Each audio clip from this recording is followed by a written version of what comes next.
So we're here today with Kenji Haroutunian, the Vice President of Nielsen Expositions Outdoor Group, who heads up Outdoor Retailer. Great to have you here today, Kenji. And To be here. for those that might not be familiar with Outdoor Retailer, tell us a little bit about what Outdoor Retailer is and maybe when it was founded, why it was founded, a little bit of background. Sure. Well, Outdoor Retailer is the business-to-business trade show for all the human-powered outdoor recreation brands and retailers and media and advocacy groups and the whole industry of people that use, I guess I would say, trail sports and water sports. So hiking, climbing, kayaking, stand-up paddling, adventure travel is wrapped up in Outdoor Retailer, even fitness and yoga, and more lately, triathlon and duathlon and cycling to a degree. There's also a separate cycling show that's just about bikes, but we have some cycling that wraps into Outdoor Retailer as well. So it's a marketplace with a lot of diverse interests brought together around kind of the open space access, public lands use, public waterways. And so that's kind of what happens at OR is the brands as big as North Face and Columbia and as small as, an upstart company that's bringing a little widget that works with your smartphone or something, quite a broad landscape of brands and dealers. Right. Yeah, and that's a good point because it is impressive and it's very fun to see. You got, some of the brands like you mentioned, big people like Columbia or North Face who have these huge, massive displays that take up a fourth of the entire showroom. And then you also see these new innovative upstarts who are introducing, really cool products to the market. So it's a really great mix there. When was Yeah. when was the Outdoor Retailer conference first started? Well, yeah, that's a good question. It was the first ever Outdoor Retailer trade show was 1981, which was in, I think, a ballroom in the Long Beach Convention Center was the very first one. And most trade shows, or I should say like most trade shows, Outdoor Retailer started really as a magazine that served an industry, a business-to-business magazine. And it was, covering some of the brands and some of the retailers and how the business was growing and changing. At some point, B2B magazines find that need to have a face-to-face event so that all the different interests in the market meet each other and network and do business. And in the old days, trade shows were very effective for getting orders written. Otherwise, you were doing a lot of faxing, and even then faxing was done on thermal paper, and it was not a great experience. So Yeah. making sure that your relationships in the business were strong and that your connections were great and you could make new connections and launch products, and it became a really efficient way to bring products to market and to find the right partners for your business. Right, right. And also to, stay in touch with all your friends from all over the world that are involved in the industry twice a year, right? At least that, yeah, Yeah. that's right. There you go. What? Nowadays trade shows are different, but Yeah. Uh, OIA, the Outdoor Industry Association, has been, is title sponsor the right word? yes. For some time now, they have been. What's the relationship between the OIA and Outdoor Retailer? Now that is a great question. Because I think there's sometimes confusion about, well, doesn't the association run the trade show, or does the trade show have the association, or what is the deal here? There are associations out there in the world that run their own trade shows, and our model is different than that. The association OIA is an organization dedicated to the growth and health of the outdoor industry, and their mission is to make sure that the trade policies and that the recreational resources are there and protected and promoted, that there's market research done that measures the market, so to speak, and finds out what the growing and what the shrinking elements of it are and how it's changing over time. They reach out and advocate for participation at the consumer level. So getting more people to hike and bike and climb and ski and all those things is their mission. It's a wholly different business to be an event producer. Right. And so we do. We started the show in 1981 before there was an OIA, and that was simply to facilitate the business of the marketplace. Mm-hmm. And our model now is really to partner with the OIA. So the OIA is a very strong partner of the show. They're a title sponsor. The revenues from the show are generated to fund the OIA in a big way. Mm-hmm. And also the OIA has a presence at the show both in the educational world there, the advocacy world, and they have obviously a booth and meet with their partner organizations and brands at the show as well. So we have a long-term agreement with the OIA to help fund and support their efforts, and they in turn sponsor and advocate for outdoor retailers. Gotcha. Well, that right there, that's something I didn't know, that there was actually revenue sharing between Nielsen, Outdoor Retailer, and OIA, which is pretty neat.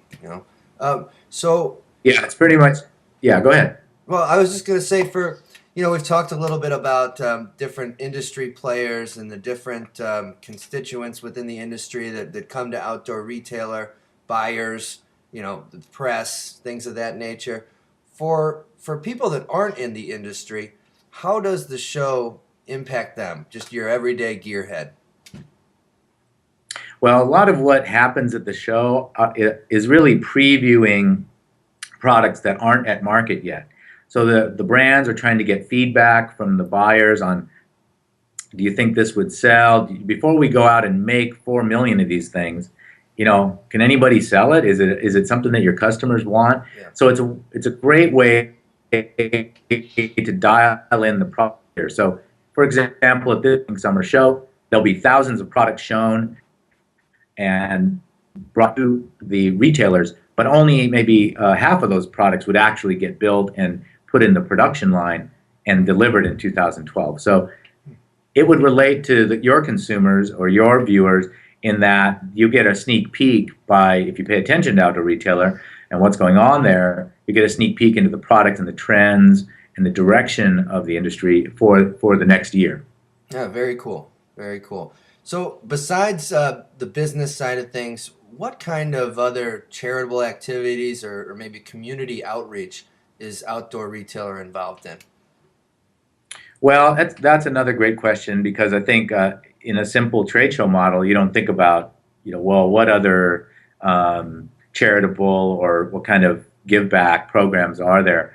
And at Outdoor Retailer, and I think this will be a trend you'll see in lots of it's more than just a buying and selling platform. It's morphed into a much different beast in the sense that it's really important for business relationships and advocate relationships. So we have about 35 or 40 national nonprofit organizations that we invite into the show, that we gift space to, and that we support because of their work, either with, for example, resource protection or advocacy at some level.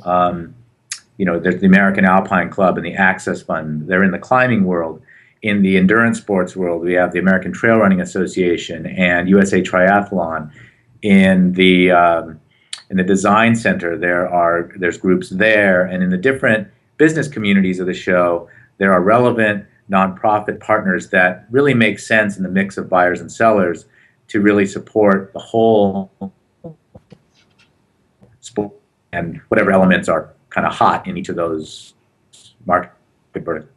I got you. So we gift space to them. We also overtly support the Conservation Alliance. We're a paying member of that organization, which does a great job funding nonprofits that are at the regional level that support access and open space access for recreationists. Also, in specific markets like paddle sports, we support the Paddle Council.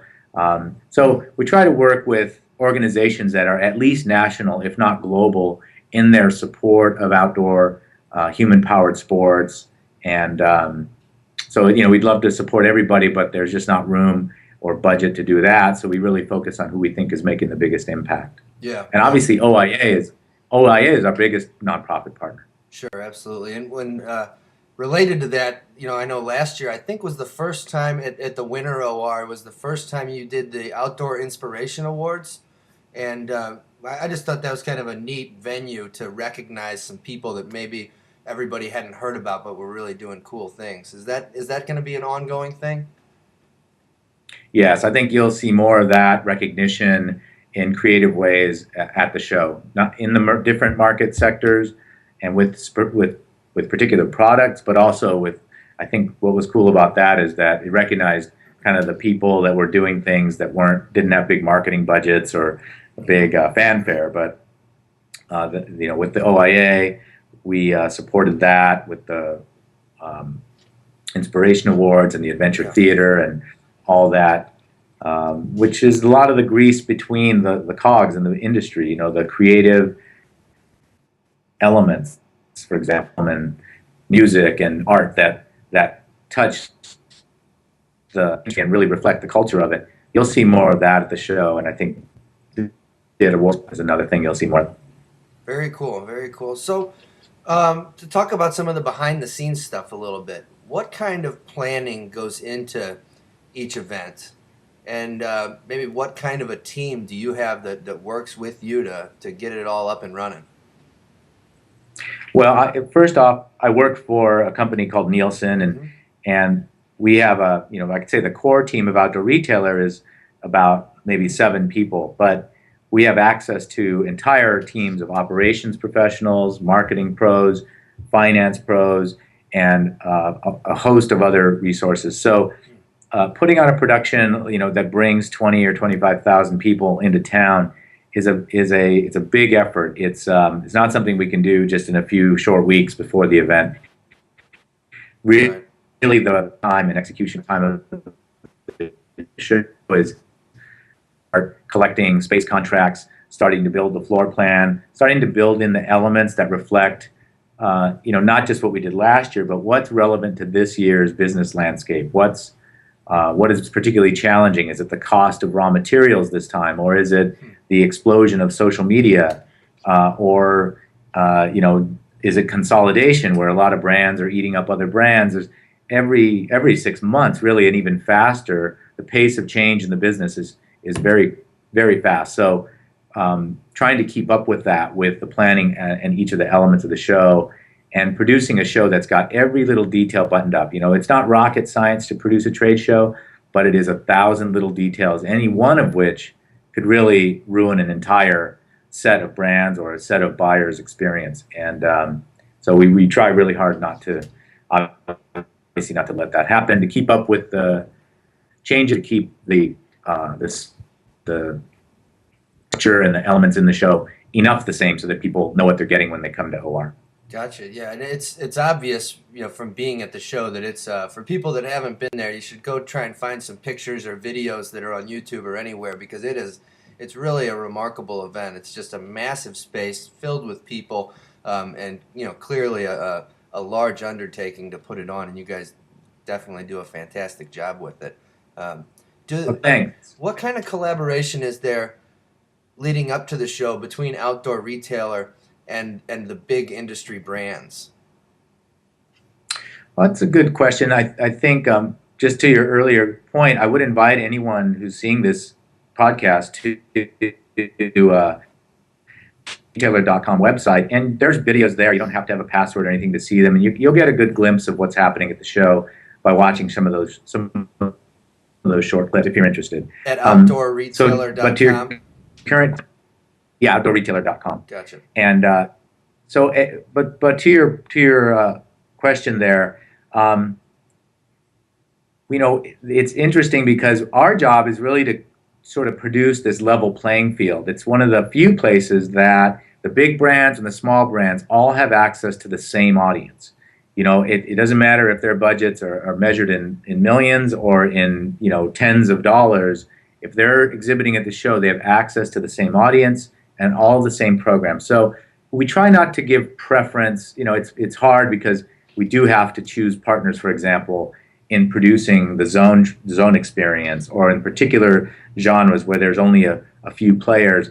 But we really try to emphasize the new exhibitors as well. Obviously, the flagship brands of the industry are going to get attention at the show, and this is their one time. The reason they go so big and they show so strong is that it's their one time of the year to really just pull out all the stops and say, this is what our brand is about. From CEO to the marketing assistant, we're all here, and this is who we are and what we do. So they are marketing to themselves, their internal customers, so to speak, as well as to the media, as well as to the buyers, and in the end, to the public, because that theme or that presentation there is going to resonate through all the different layers of the business. So that's why, and at Outdoor Retailer, we're fortunate that that is the approach that the top brands take, and because of that, the other brands do too. They don't want to be seen as secondary or the poor little stepchild of the big brands. They want to make a strong statement of their own. So even if they don't have a giant spaceship in the middle of it, if they have a 400 square foot spot, we're going to make that really rock. They're going to make it do some things that are interesting and unique and impressive. So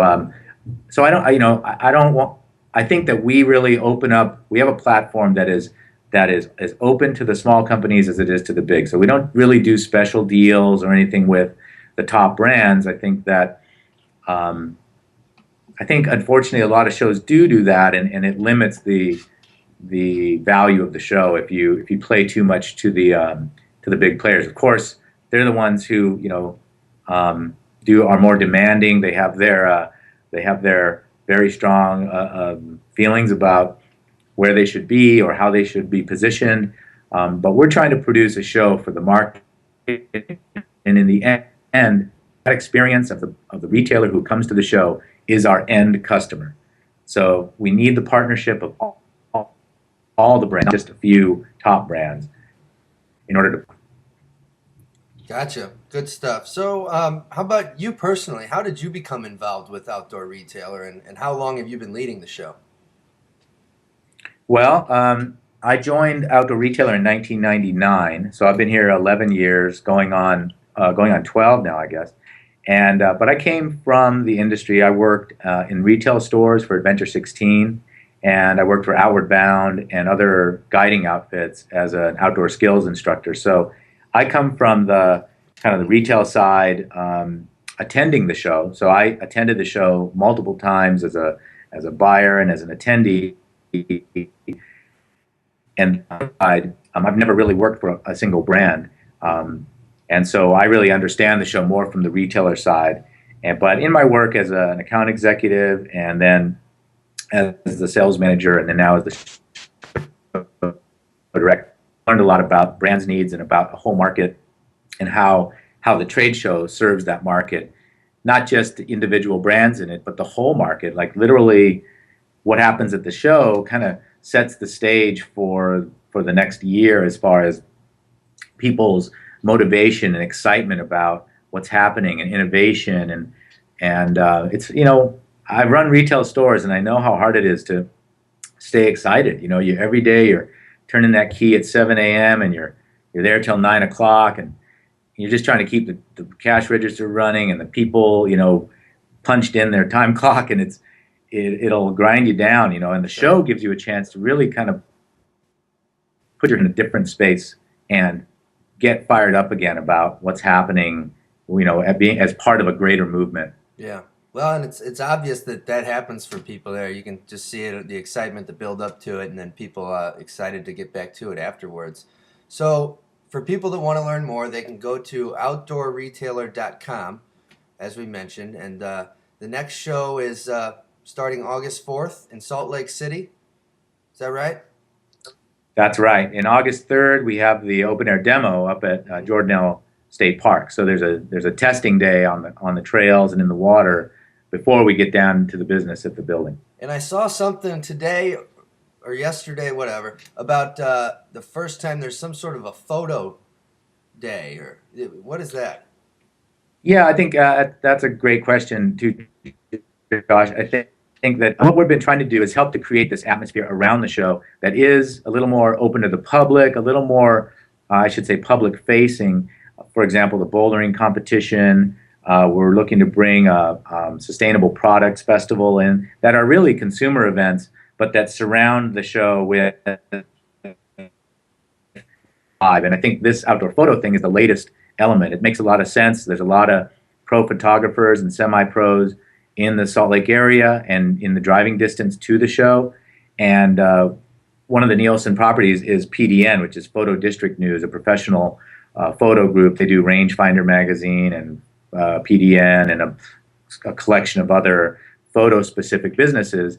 And so they're sort of piggybacking the show. They'll have a pro photographers forum with educational components, a keynote from Art Wolf, and some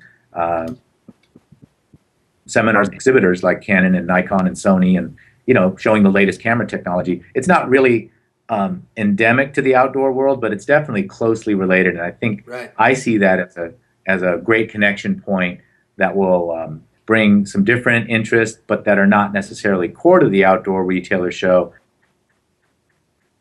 but near proximity. So that's happening on the 4th and 5th, and that is open to the public. Anyone that's serious about photography should take a look at it. It's called OPE, and you can see the promo on it and click through to register on outdoorretailer.com as well. Awesome. Well, looking forward to that, and it's great to see you guys continuing to change the show up and like you've said, move it in a direction to keep everything current and to push the industry forward. And look forward to seeing you there again in early August. Maybe this time we'll talk Ben into helping you out with that All-Star Jam. Yeah, I think that's inevitable. I think you guys have to step up. Yeah, there you go. So thanks a lot, Kenji, for joining us. This is great stuff. Really appreciate it. As always, all right. I'm Josh. This is Kenji. We are campinggeartv.com. All right. Thanks, guys. Thank you.